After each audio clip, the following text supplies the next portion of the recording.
Hello, everyone, and welcome back. We're going to do something a little bit different today. You probably already noticed something of a change. And I have a special guest with me that has agreed to collaborate on this talk about one of the most interesting topics when it comes to indigenous arts. We have Rudy Estelori. Hello, how are you all doing today? It's good to be here. So, Rudy, can you tell us a little bit about your credentials? You're a cultural anthropologist, right? And Well, I, what I else? did study cultural anthropology and linguistics from 1996 to 1998 at Sacramento City College. I was a cultural anthropologist major and music minor, where I wanted to go into the field of ethnomusicology, the study of cultural music from various regions of the world. Oh, nice. And I got into Polynesian culture as well as the Pacific Islands, um, because I used to live in Hawaii. I grew up in Hawaii for at least 3 years of my life, and I know the culture and the mythologies and the folklore about Hawaii. And they have the Polynesian Cultural Center where they have all different kinds of Polynesian cultural Mm. backgrounds throughout Greater Oceania, or the Pacific Islands, or South Pacific is what they're really called. Yes. And getting back to the cultural anthropology, I studied for at least 2.5 years of cultural anthropology, and it taught me all the basics and everything that I need to know about cultural and cultural people, cultural places, the indigenous people, the indigenous arts of these Mm. cultural people from various regions of the world. And it goes by segments, which you could be learning about Asia one uh, at one point, and then Africa, Europe, and then the Malay regions, as well as the Pacific Islands like Oceania, uh, New Zealand, Australia, Melanesia, Polynesia, and Micronesia. Yes. And within the regions like Micronesia, Polynesia, there's also the separate islands, and they are their own separate countries as well. And That so, is right. let's go ahead and Yes. let's jump right into it. So, why is it called Oceania? Why is this region Well, called Oceania? well, the the Maori people of New Zealand, they basically are Oceania, because it is kind of explaining their background being European as well as Pacific Island, Mm. when both cultures are married together, or or in this case, when both cultures from Western and South Pacific, when they are married together Yes. or brought together, it forms this new culture, which is what they call Oceania. And Oceania is referring to any Pacific island who has an influence or who has background of European blood. Because think back to Captain Cook, who discovered the Yes. Polynesian islands. He went to all these islands, and from then on, European settlers came to the island of New Zealand, and it was then called Aotearoa, the land of the long white cloud. Okay. Later on, they changed it to New Zealand. So that's a perfect example of Oceania is New Zealand, or Aotearoa. Oh, wow. Very nice. And so let's go ahead and let's talk about the PowerPoint a little bit. So they Okay. share a lot of traditional beliefs, this idea of creation of the world from an earth mother and a sky father. So do you Yes. know anything about that, Rudy? In various Polynesian cultures, I do know some of the creation stories. or folklore and mythologies about the Polynesians. The Earth Mother, I believe it is called Papa, P-A-P-A, Okay, Papa. and the Sky Father. I have to reflect back into my studies because Okay. I there's a lot of terms for the Sky Father because Ah, there's more than in one. There's multiple yes, languages in yes, Polynesia. yes there is, and And it's so what about mana? The spiritual mana. power in people, places, and things. What is mana? Mana is actually the impersonal life force of a being, which is a human, in inanimate object, or it Hmm. could be like in nature, like the trees, the mountains, the sky, the like for instance, when you go to Hawaii, it's Okay. paradise, right? It's paradise. It's a different kind of paradise, a different kind of vibe, a different kind of life force Okay. that kind of draws you back to the islands. That is what mana is. It draws you back Hmm. to the islands of Hawaii because it it simply it simply is beautiful, and it's attractive, and it just draws you to it. Hmm. That's what that is.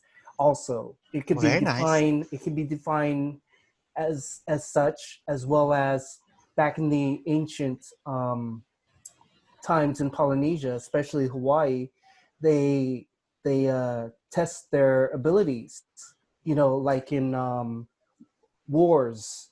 Hmm. They have tribal wars back in Oh, okay. Polynesian So maybe islands. like a type of sympathetic magic of some sort. Yes, yes. So Oh, mana wow. can I wonder if actually it's similar be. to, how in Japan they have Shintoism and, Mm-hmm, in different religions they have the same idea, like in Catholicism, like the Holy right. Spirit. Well, I wonder if well, mana is mana something like that or yeah, it can be, but it is a form of paganistic or animism. oh, So animism. Yes, yeah, yes. animism, rites and passage and rituals. So it's like mana could be anything. Hmm. Like it says, it's a spiritual power, but in my definition, it's an impersonal life force that Ah, that so it's a life someone can. force. Yeah, it's a life force of its own, of itself. It's It's a body. magic. It's a body. It's matter. It's the ocean. It's the mountains. It's everything. Okay, cool. Let's go ahead and let's look at some images here.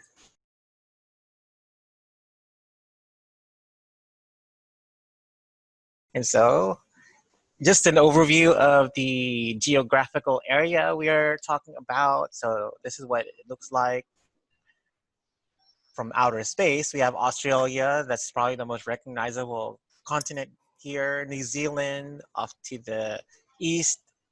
Some of these other areas that we're not too familiar with, New Ireland, Caroline Islands, New Guinea, Easter Island. Maybe some of you have heard of that. And so when it comes to the artworks we are about to describe, these are the areas they are coming from. And so something about artwork in general, what the people are referring to is the materials around them. So of course, Oceania is an, a beach or an island type of environment. So most of the things that they're making is from the materials around them. So things like pottery, they are using stone, bone, shell, also wood, bark, and small plants. So um, you're probably asking yourself, why is there not things like bronze or iron? Well, they didn't get that until later, but for the most part, we're looking at more of the indigenous work, so you're not going to really see all of that influence just yet. So let me go ahead and keep going here. Let's look at the first work of art, and this is. Are you familiar with this, Rudy? A little bit. It looks something from Melanesia, like Papua New Guinea, or somewhere in that area, or Irian Jaya for that matter. Irian Jaya is part of Papua New Guinea in the Indonesian islands. Okay, very nice. And so something about this wooden sculpture, it's something that you would actually find on a boat. Hmm. right, Rudy? And so Yes, yes, yes, imagine, okay, they use the boats that they use that daily. They are out in the sea every day to fish and to explore, and they have these wooden statues to help guide them, correct? yes, yes. And so when it comes to the overall design of this piece, you can see some interesting marks on the face. So what do you know about that, Rudy? Do you know any Well, you know, in some about that? cultures of Oceania, it is it is referring to probably their um, their rank in society, Mm, or it could be their family lineage. Because most cultures that have tattoos, even on their faces, yes. even and it shows in their artwork, has something to do with their rank in society, Mm, or in the family, or how the family is portrayed in the society. You know, their significance, their importance, their you know their overall their stature in society. yes. Yes, very nice. So they all have their own based on their their lineage, their ranking and so on. And so if we were to look at the rest of the composition of this work here, if we look at the top area, the head, is that hair or what are we looking at there, Rudy? Well, you know, in some tribes of the Polynesians or the Pacific Islanders, for that matter, even in so-called Melanesia, it is to protect their head. Okay, Um, so it's actually a protective yes, helmet. Okay, yeah, very nice. It looks like a helmet, but at the same yeah, time, it I could does. be mistaken it for hair. So Yeah, it really does look like hair as well too. But then, you know, for me, studying indigenous art, there's a significance to everything that you come across with all these wonderful and amazing artwork from these in craftsmen. The craftsmanship is very, you yes, a know, lot of very intricate wood intricate designing. carvings Yes. from the oceanic area. So what about the earring? Is that the piercing? Is that a is that a is that a piercing like a the Well, earring you know, here? Is that in ancient in the ancient times, it is a form of beautifying okay? the for both men and women. It's nowadays men and women do that here, even in Yes, America. But they're using it yes, for a as fashion trend. a fashion trend in the Yes, contemporary. Yeah, it's but so in funny how indigenous, yeah, it's so funny how the contemporary they get these ideas from they get so many ideas from the indigenous groups hmm and they don't exactly they don't know, or I feel like a lot of youth they don't realize where it comes from, especially things like the okay, so we have the piercing of course and also these tribal type of designs. So do you know anything about that, Rudy? These types of patterns, you'll see that a lot, well, you know, and especially when people have tattoos, I feel a lot of people, a lot of young people or any age, whoever's right, getting tattoos, they they they like that design and they don't right. realize that it's from Polynesia, correct? Yes. Nowadays, they still call it tribal Mm. tattoos, and tribal tattoos have been around in Polynesian for centuries, decades, even. They do have a meaning. It is the same as what we discussed earlier into this presentation, that it is their rank, it is their family lineage, and in some cases, they have it's very sacred to them, you know, Ah, to these people, especially the Maori people. They call it yes, moko, so moko, the and tattoos and the marking. Oh, tattoos in the moko, marking, yes. moko. The tattoos and markings are very sacred to them. Yeah, very Yes. nice. Let's before we can talk about this for days. It's a very interesting piece, and so this is from the Solomon Islands, and yes, it's a type of spiritual guide or Hmm. a guide of some sort. looks out for shoals and reefs. Very nice. And so this work was actually made in the 19th century, so Wow. around 200 years ago, and it's still relatively intact. New Georgia Island, Solomon Islands. Very nice. And now let's take a look at this work here. And so what are we looking at here, Rudy? What is there It anything looks about like this piece that you are recognizing? it looks like an image of like a war mask. Mm, You mm. know, like a war mask in it, Yes. and See the you know mask in the because bottom part. how the tongue is protruding out Oh yeah, the and the tongue. main the main the main uh carving there, and then all the birds and the snakes or the serpents are, you know, in some cases, some cultures, the serpent is actually a protector of the Okay. people, Oh yes. as well as, you know, the bird is a guide to victory or triumph. Okay, let's talk about the mask and the tongue, Rudy. What do you know about that? Because I see it a lot. I see the tongue sticking out of Yes. the the the face a Well, lot in Polynesian works of art. So what does yes, that mean? What is that exactly. all about? Exactly. Well, you know, in the Maori tradition, when when they're protruding their tongues out, they're actually, what's that called?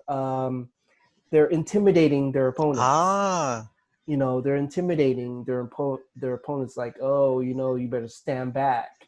And they roll their eyes. They make their eyes so big and so they stick the tongue out like, right. and, Yes, you know, they really do. and so it's a form of intimidation.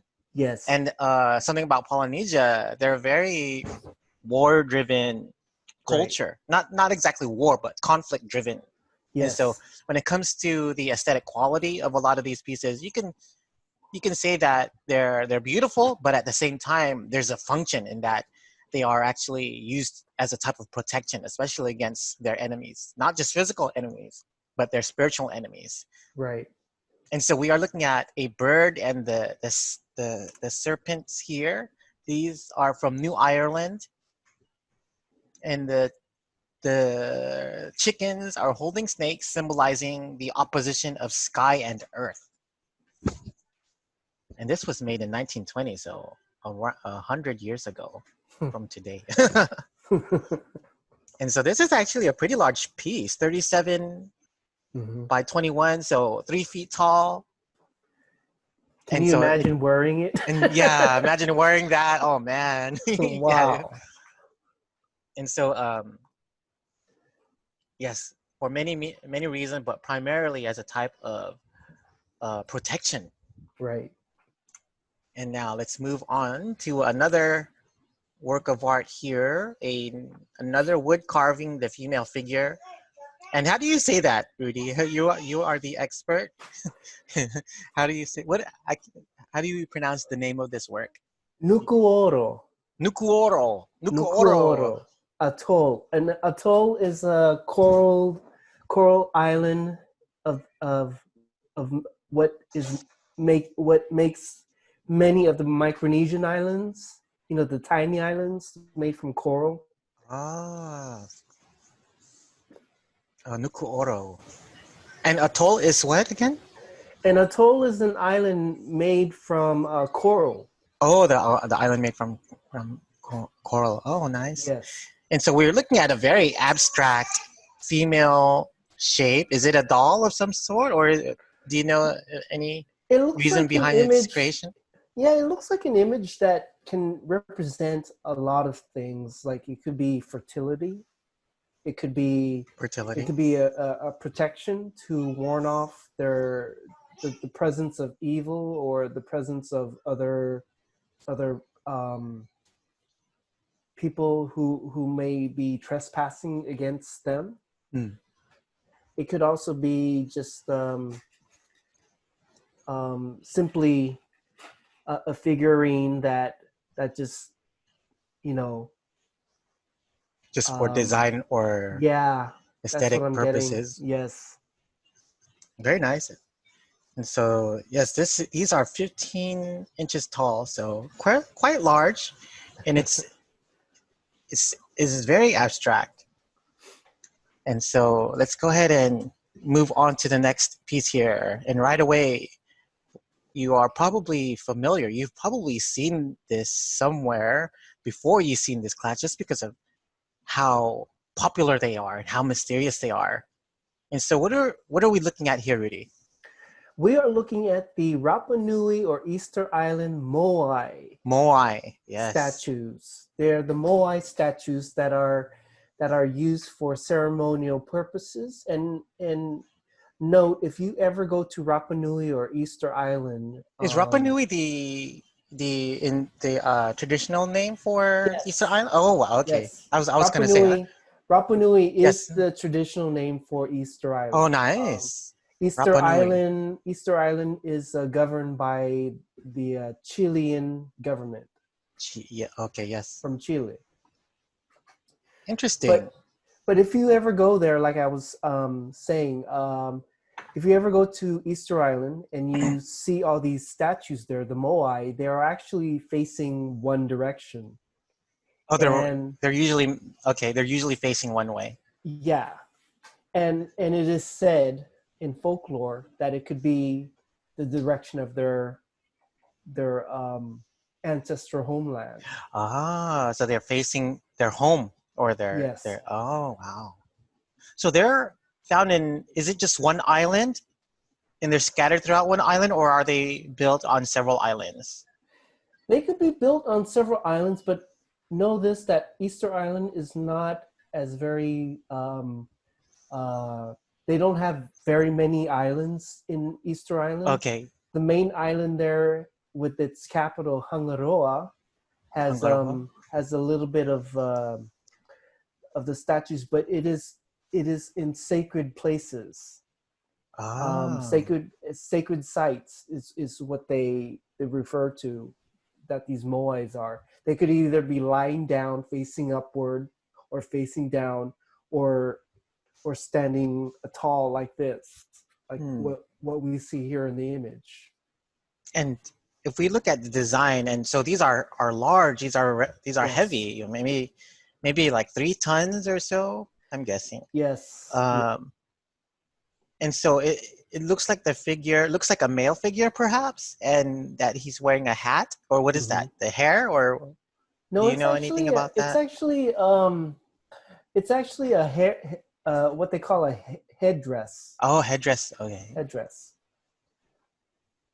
Oh, very nice. And they don't always have the eyes embedded No, no, they like don't. on this one. This one feels a little bit more well preserved than the ones I usually see on things like documentaries. and and so these again are the moai from the Easter Island, made around the century of 1000, in between 1000 and 1500 CE. Volcanic rock, and these are 12 feet tall. So they are they are tall, they are heavy, and so it mentions here they represent ancestors who have taken on spiritual power. That is an Mhm. interesting concept there. On platforms overlooking small settlements, so they are more likely facing the direction of their home. Can I say that Yes. they also made a movie called Rapa Nui, starring Jason Scott Lee, where it really talks about this, what we're talking about. Even the Oh, way okay. how they have one theory of how they moved it from the mountains to the seashores. Oh, wow. There So are that many is there are many theories. Rapa Nui starring Jason Scott Lee. Yes. Very cool. I should check that out. I'm very interested in learning more about this. Something about Polynesian art in general. And one of the reasons why I enjoy it is that there's a lot of gray area. There's Right. They haven't figured everything out yet. In fact, uh, because we are looking at works of art from a culture that didn't depend on a written language, there's there's only a few ways for them to actually figure Mhm. or to learn about them through the word of mouth. So um, yes, a lot of gray area when it comes to work from the Polynesian Well, islands. because a lot of it, Edwin, is and everyone is due to oral traditions. It's Mm, passed down from one generation to the next. yes. So, and these are centuries. These were made centuries ago. So, Yeah. um, you can just imagine how much information can be lost, or how much information is actually modified from the the original source. And so, let's go ahead and let's talk about this work of art here. And go. How about you, Rudy? How about you go ahead and describe what we're looking at? Well, okay. What we're looking at here is a female figure. The way how it's presented, it could be that this figure of the or the female figure that we're seeing here is actually a warrior. Oh, It could be because a lot of women in the islands of Polynesia, Micronesia, and Melanesia oh um, wow. are warrior like or Hmm. warriors for that matter. Very interesting.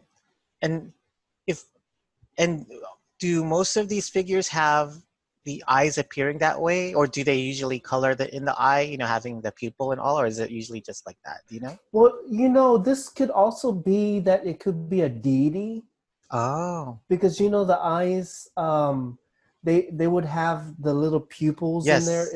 if it was a mortal or a mortal woman. But this could actually be a deity, a goddess or demigod Hmm. goddess, because of the eyes, how they're just you know It's just the white. yeah, just white. And just from a glance, just for me to look at this piece, and my first reaction is that it feels very intimidating. It feels Yes. very strong, and that's a characteristic that we don't often see when it comes to females in general. And so in Polynesia, women have a high regard in terms of their ability to protect themselves. They are looked at eh, as equals for the most part when it comes Right. to uh, the differences between men and women. You could say that the women are just as strong as them, and you don't really Yes. see that in many cultures. And so this is. Go ahead, Rudy. You are the The you are the Hawaiian, expert. What do we call this? it is called the Hawaiian Aumakua. Aumakua. An Aumakua is a family or a spirit guide Oh, for the family that it represents. And for this figurine, it is a powerful stance of female figure, which we were just discussing about. okay. Um, And so it's really how do you say it again? Sorry, it's hard for me to say these Polynesian words. Aumakua. Is that it? Aumakua. Aumakua? Aumakua. So they are a type of Of goddess or deity, ancestor guide ancestral or goddess. ancestor guide. Oh, or ancestral guide. Yes. Oh, very nice. And so, if you were to compare it to, the cartoon, the Moana, would the grandmother be a type of Aumakua? Is she a Aumakua?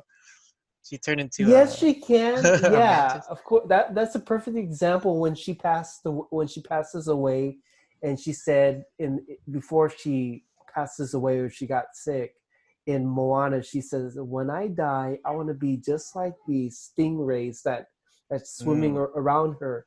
And when she passed away, before she went on her journey to retrieve the little amulet. And that is mana, huh? What is Yeah, that? that is That's the mana. So mana, she yeah, in and so physical she terms. she actually transforms. It's just a transition. Um, a lot of these almakwa are a transition of those who have Oh. gone before us. Mm. You know, they're only transitioning into, like I want to say metamorphosis, but Mm. Mhm. it's like a caterpillar in a cocoon becoming a butterfly, or Oh. one of the baby ducklings, or whatever the story goes. The duckling, that it's actually a swan. The ugly duckling story. Yes. So it's a transition. It's a transition as well for in Almakwa in the family. Oh, yeah, that's very, very nice. Very cool. I didn't know that they were a type of deity. That is so interesting. And so let's go ahead and move on. Let's talk about this work of art here. One of the most recognizable artifacts from the Polynesian island. And where is this from? Right here, Rudy. Where is this? This particular meeting house Oh, meeting house. is what they call it in Aotearoa, which Okay. is Maori for New Zealand, and it is a meeting house that is generally for prayer, for rituals, for having um, like